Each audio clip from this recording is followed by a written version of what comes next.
the good things that you see happening in the church is when a son can call his father brother. Like Brother Mike was calling Brother Dennis today. Brother Dennis is going to lead us in that prayer.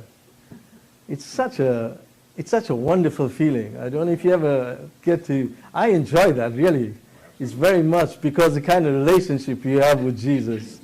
So, Brother Dennis, you can call your son Brother Mike. And Brother Mike, you can continue to call your dad Brother Dennis. On Saturday, I just want to thank Brother David as well for allowing us or inviting us to his house. Next year, if he does this, has the same event, I encourage all of you to go there. You'll really get nice and fat by the time you leave. But thank you, Brother David. How many of you have watched a giraffe give birth? All right.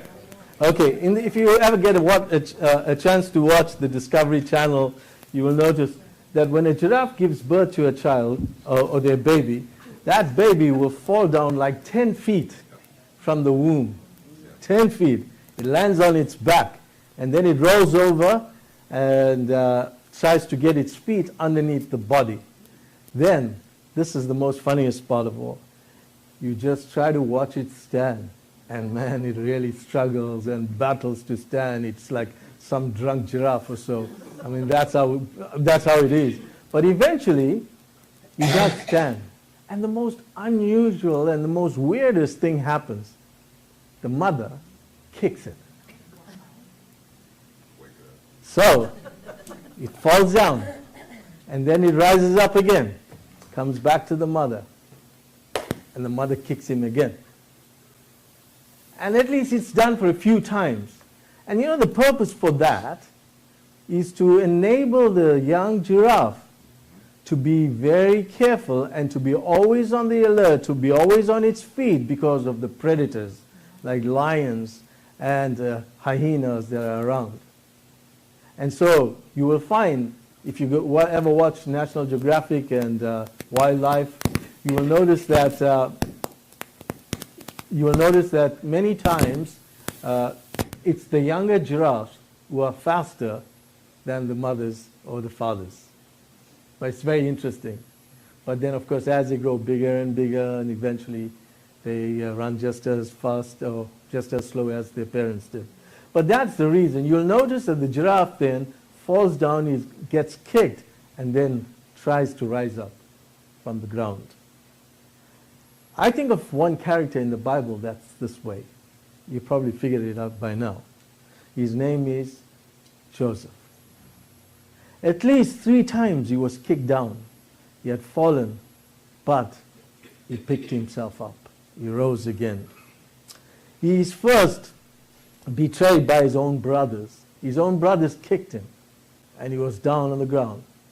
And he tried to raise himself up, and he did successfully. Then later again, Potiphar and his wife do the very same thing to him. They kick him till he's down, and then eventually he rises up. And then lastly, even the butler, whose dream that he interpreted, did the very same thing to him. Kicked him down, and let him lie there for a while before he starts to pick himself up. So let's look at first his brothers. His brothers kicking him and him falling down. This is the first time he is knocked down. If you have your Bibles, Genesis chapter 37, verses 23 to 27. So it came to pass that Joseph had come to his brothers, and they stripped Joseph of his tunic, and eventually they took him and they threw him in the pit. Eventually they sold him to all of these slave traders. These slave traders then eventually take him to Egypt. And here he's in Egypt, and somehow he finds favor with Potiphar. Potiphar then takes him into his employment and allows him to be the overseer of his own household, except his wife. And the very interesting thing here you'll notice is that God was always with him. In other words, even though he was taken into slavery, he didn't start sulking and complaining like, somebody who's begging for mercy or self-pity from others. He got up. He got up and he started to function as he normally does. And so we find that God has always been with him. He picks himself up And Genesis chapter 39 verse 2, we learn that he became a successful man. He was in the house of his master, this Egyptian, Potiphar. We are told prospered and then promoted him to overseer. So he's fallen down just like that baby giraffe who eventually gets up.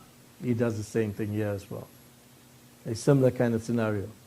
Then Potiphar's wife, Genesis chapter 39 verse 7. Here, even she and her husband, they kick him down too. So it came to pass that he's now in their employment and all things are going very well. But his wife couldn't keep her eyes off this young man. He obviously was a very handsome man. And this wife needed some attention from this young man. And so she's doing everything in her power to lure him over. But he would resist and resist. And eventually one day, as they were together and there was no other servants in the household, so she goes up to him and she grabs him. And obviously she grabbed a piece of his garment. But even previously he said, look, I cannot do this. God is not going to be happy if I do this. And more than that, I respect Potiphar. And Potiphar has given me oversight over everything except you. But of course that wasn't enough. But yes, she's grabbing on his arm, on the garment of his, or part of the garment that he was wearing. But he just ran off. He took off. So part of that garment was torn, and so she had possession of it. Then she screams out to all the other servants to come into the household. Then later on, she goes to Potiphar, and she complains, this servant, this slave servant that you brought into my household, look at what he's done to me. Sadly, again, he's kicked, thrown into prison. Even here, he did not remain dejected. No, woe is me. Look at the struggles that I'm going through. Abandoned by my own household. Now thrown into prison by somebody who I thought I was doing a good job for. No. Verse 21 of Genesis 39. While he's in prison, we learn that he finds favor with the keeper of the prison. The keeper of the prison committed to Joseph and all the prisoners who were in the prison. Whatever they did there, it was his doing. So here again, he's picked himself up and he's prospering, even in prison. Then, later on, the butler. The butler and the baker had an issue with Potiphar. Potiphar threw them into prison under the custody of the prison warden. And yeah, then they come into the very prison that Joseph is overseeing. And so while they're there, these guys had dreams. But they were so confused. They couldn't try to figure out those dreams. And you know, it is sometimes we too have dreams. We can't figure it out and we get so frustrated. We say there has to be a message in this. You know, by the way, a lot of the times I find myself swimming in the air in my dreams. And I said, man, I wish that happens now, that I can swim through the air. But anyway, it's just a dream. So anyway, for them, it was by the will of God that they had these dreams. But they could not interpret it. So they were very troubled and they became depressed and they became sad.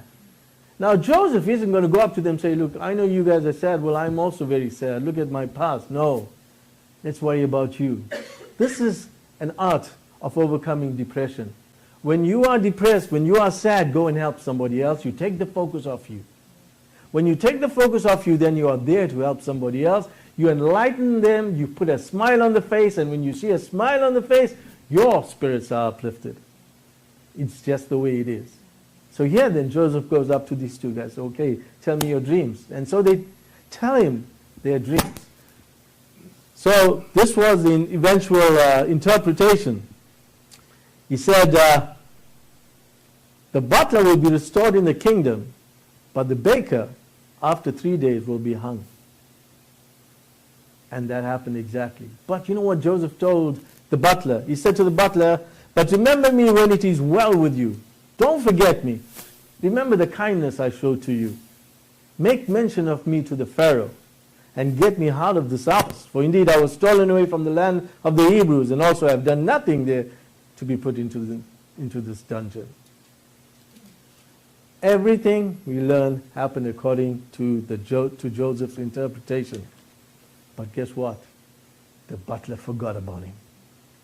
He forgot about him altogether. For 2 years, we are told. So here is Joseph, kicked down again. But he's not dejected. He still kept his spirits high. So he rises up again in chapter 41 of verse 1. At the end of 2 full years since he interpreted that dream, and this butler forgot about him. Joseph is still in prison, but here something else is going to happen. Pharaoh is going to have a dream. But he's going to struggle to have that dream interpreted because none are qualified to interpret that dream, and none of them were prepared to go and take a chance and say, well, this is the interpretation. If they gave the false interpretation, what do you think is going to happen to them? So they had nobody to interpret it. So for 2 years, how many days is that? 730 days. He forgot about Joseph. Then, eventually the butler said, oh, you know what? I remember. There is a man that was able to interpret my dreams. Maybe you could check with him. So Joseph is sent for by Pharaoh, and they brought him quickly out of the dungeon, shaved him, changed his clothing, and he came to Pharaoh. He hears his dream, interprets his dream, and eventually in verse 40 we are told, Pharaoh said, you shall be over my house, and all my people shall be ruled according to your word. Only in regard to the throne I will be greater than you. And Pharaoh said to Joseph, see, I have set everything before you.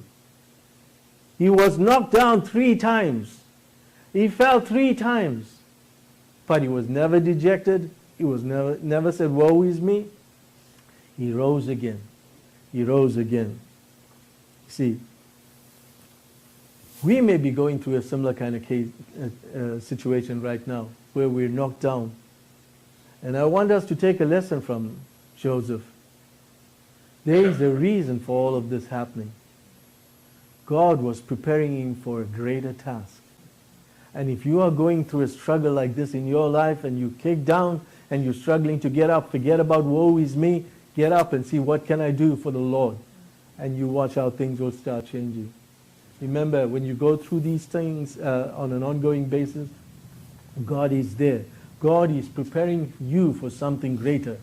You may not know it yet, but it will eventually appear. And so that's the encouragement I'd like to give you this evening. When you're down, never give up. God's got a greater purpose for you. If you haven't obeyed the gospel yet, we would like to encourage you to study with us, and we will show you the way through to the Lord. And as our message this morning spoke about us being the temple of God, allow Jesus to be living in you so that you can be his temple. If you're ready to accept the invitation tonight, may I encourage you to come forward as we stand and sing our song of invitation.